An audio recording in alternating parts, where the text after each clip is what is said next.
bad in upstate New York lately. In 2004, it was the House of Representatives in upstate New York was 7-4 Republican. Now it's 9-2 Democratic.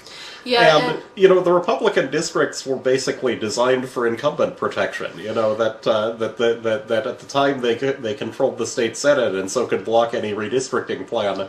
So both parties protected their own.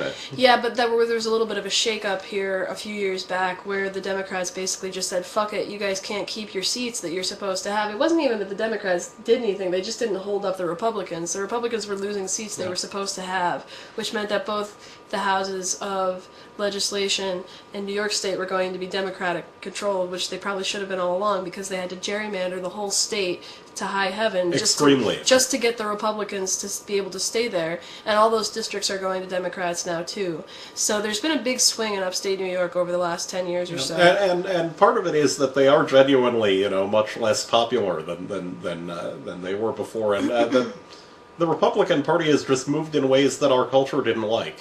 Speaking of that, that's a Yeah. good segue into the Newt Gingrich stuff. Newt Gingrich is kind of insane, but maybe not. First of all, Less insane than Glenn Beck, but yeah, Newt Gingrich is talking about splitting up the Republican Party and saying that he might run in 2012 if things haven't changed. I hope he does this. Obviously, the Democrats are it would be a boon for the Democrats.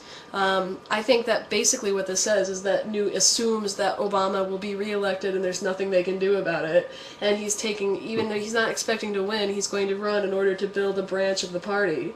That's what I think. yeah. So I mean, they it's- can't possibly win. The thing is, though, the reason this is good for Democrats, but not necessarily for progressives, is that the Democrats are already inching their way toward fascism and the weird things that the Republicans have been traditionally considered to be behind. Or at least for the last 40 or 50 years. And if the Republicans split up, then the Democrats will just stay in power longer, and they'll take longer to do their realignment, which they're going to have to do to respond to the Republicans being different. So, it just means that when the Republicans are finally getting their shit together, the Democrats are going to be where the Republicans are now, and in that way, the Republicans may be able to grab it again and hold on to it for a long time. But I do think that the parties need to be split up. But the problem is they're not going to happen at the same time. It's going to be this. There's going to be lag time in between. and but the Republicans seem to even be trying to kill themselves in the Northeast because there's people actually suggesting that they might try to fire Michael Steele if he doesn't have some sort of meeting to contemn the Republican senators that voted for the stimulus bill, which that those are. Those are the three Republican senators from the Northeast that aren't retiring in 2010. Yeah, I mean, and they're the most liberal already. And the thing is, not only are they the last ones in the Northeast, they have really powerful. Those guys have Committee experience. positions. They might be able to help you get more votes in the Northeast. Really, like we're talking about Olympia Snow, Susan Collins, and Arlen Specter, the two women who are senators from Maine, and Arlen Specter from Pennsylvania. It looks like there's not that much delay in the text as there usually is, so that's good. It's one good thing anyway. Anyway, so the fact is, if they either put a stake in those people's hearts or force them to go to the Democrats, who were just anxiously waiting for anybody to cross the aisle so they have a more solid majority, and obviously things have to be resolved in Minnesota. But if they can get their 60 votes, then they're already close enough. Minnesotans are getting angry. We have more on that later. Yeah, that's really funny. Yeah. That's a really funny pun that nobody's probably going to get until we explain the later thing. But the point is, it's absolute suicide for them to be considering letting Newt Gingrich drag the bulk of the party to the right, and pushing people like Collins, Snow, and Specter to the Democrats. I mean, I've thought it would be cool if Specter switched parties in the past, but I really don't see it happening. I think he'd retire before he'd switch parties. Yeah, I don't know why I think that, but I just don't see it happening. So they're really fucking their shit up. and of course, Specter, has a primary challenger already, and that they're already trying to, say that he's from Wall Street, which is true, and that might do him in right there. But I'm just looking what else do we have under stupid Republicans? We never said that we never got to Juarez under drugs. yeah, And this sort of is a stupid Republican thing because it's about the war on drugs, and that has largely been something that the right wing has just been adamant about. and the Democrats don't really do anything about because they don't want to offend idiots. Yeah, they don't want to look like like they're all getting high in the Senate chamber. It's very much like prohibition. It's so stupid. It's so stupid. I mean, how if everyone that actually drank voted against prohibition, it would have had no chance. But that's not the way it worked. And Yeah. when the original Marijuana Stamp Act was passed,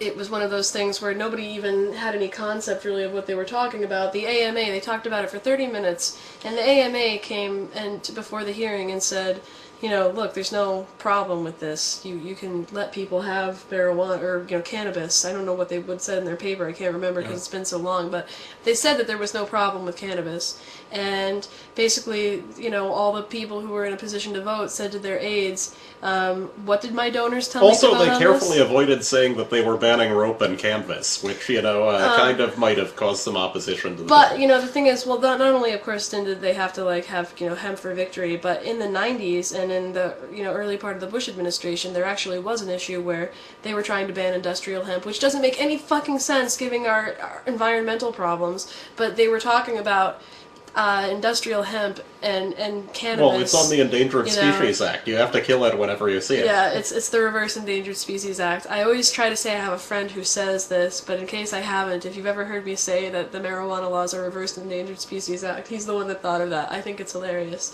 So, anyway, it's, to me, it's insane that we're doing this the way we're doing it, and, just to get back to where we were going with this, the Juarez thing, if we can get a bulk of moderates or somebody in the Senate could pick up the mantle there and really do things in a way that makes sense. There have been a whole bunch of people lately talking about this because of what's going on. They could sell it that they're going to take all of the DEA agents and then unleash them on AIG. Well, we probably could use the DEA agents in much more meaningful ways in other branches of They government. could figure out what drugs AIG is taking. So the number one way to stop the violence happening that's coming over the border from Mexico is to end the prohibition of drugs. Oh, that's another thing we wanted to say. The number they're using of 60% of the money that the cartels make coming from marijuana does not make any sense at all. There isn't that much money in it. Yeah, and the thing is, where we're from, there's no Mexican weed. There's none at all. There's Canadian weed, the Native Americans, and The Syracuse. term Mexican is sometimes used as an insult It for is. weed, but Yeah. it doesn't actually come from there, and we Yeah. know that because it gets out of season at the wrong time. Yeah, if we were getting it from there, the whole flow would be different. Now there might be a much greater amount in the southern United States. I'll allow for that, but still, I think there's more that's grown within the United States than comes Or in across the Canada. border. Or in Canada that comes across the border from the south. Of course, the other big problem is the guns going south. But so that number's probably bullshit. But anyway, Quite a bit of it comes from Canada. That's why they eat so much poutine. So, well, even where we're at, we don't get that much from Canada because I think most of it comes from the Indians in Syracuse. Well, Like, I gotta different say, places locally. I don't want to put. Everybody knows. I mean, we're not like blowing up anybody's spot here. The cops totally know. And yeah, Humboldt weed is great. The medical marijuana stuff in California is fucking amazing. And that's another reason. Like, if I lived in California, I would not buy Mexican weed. I would buy weed from Humboldt. Like. There's no comparison. Like, if you put the two products together, I don't know. Anyway, so let's end this section. We actually got through a section.